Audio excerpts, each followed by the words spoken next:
Welcome to the official Rapid Fire Reloaded Wargames Rules YouTube channel. In this video we will create another typical rapid fire unit, an American anti-tank platoon that can form part of a US infantry division.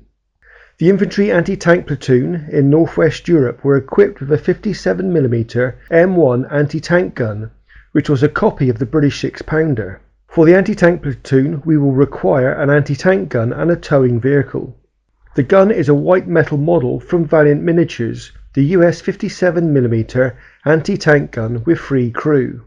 The gun comprises of 5 white metal parts: the trail in a deployed configuration, 2 wheels, the gun and the shield. The 3 crew figures are represented manning the gun. The towing vehicle is a ready-to-roll Dodge 1.5-ton weapons carrier.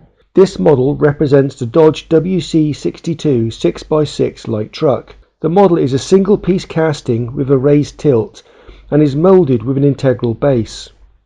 Although acrylic and especially lacquer model paints should have no difficulty adhering to the bare resin, after washing a primer always provides a good foundation for any paint. The model was coated with an acrylic black primer. The base colour of Tamiya olive drab was applied. This colour can appear quite dark, especially over a black primer. The Atom olive drab was heavily dry brushed over the vehicle, keeping the darker Tamiya colour in the recesses of the model. If you want a lighter shade, add yellow to your olive drab. The original olive drab paint was made by mixing yellow paint into black paint. The tilt covering the rear of the model was painted khaki drab. For this the Tamiya XF52 was utilised. Now for black paint: Tamiya XF85 rubber black for the tyres and XF69 NATO black for the windows. The tyres then have a dry brush of dark grey paint to add some contrast. There are several different methods for painting vehicle windows, and it's largely down to personal preference which you use. For speed, a thinned medium grey paint was applied to the centre of the windows. Later a thinned light grey paint was added on top. A light dry brush of buff colour paint over the tilt added some definition. After a coat of acrylic gloss varnish was applied and allowed to fully dry, a dark brown enamel wash was applied over the parts of the vehicle painted olive drab. The base has been given a coat of dark brown hobby acrylic paints. Pioneer tools were painted German grey and wood on the handles. The rear lights were given a coat of clear red over a silver base colour.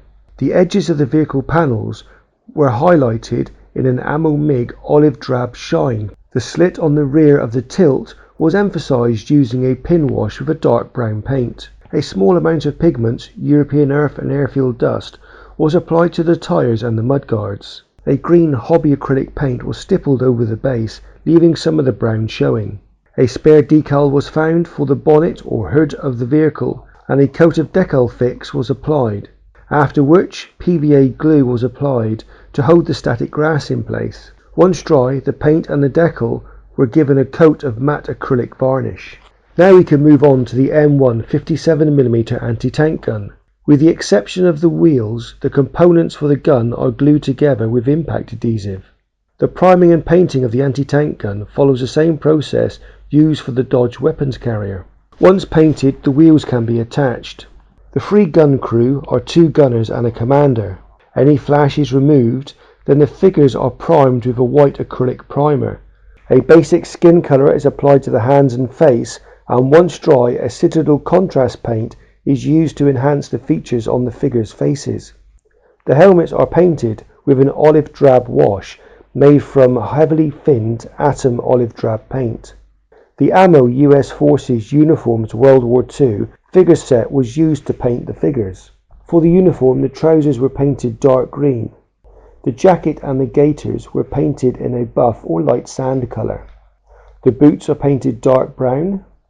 Belts and webbing are painted Tamiya khaki drab. A coat of gloss varnish is applied to protect the paint. Once dry, a wash of Citadel Agfax Earthshade is applied. The soles of the boots and the binoculars are painted German grey. The shell casing is painted with the Citadel Gemininas gold, and the shell is painted black. The gun is placed on the base. The crew can then be positioned and glued in place. A textured sealing paint is applied all over the base, Green and brown hobby acrylic paints are applied on the base. A coat of PVA glue is painted over the base and some small stones and static grass are added, completing the US Infantry Anti-Tank Platoon. A wide range of ready-to-roll vehicles, rapid-fire reloaded rule sets, and rapid-fire books are available from the rapid-fire web store. We hope you are enjoying the content of the Rapid Fire Reloaded channel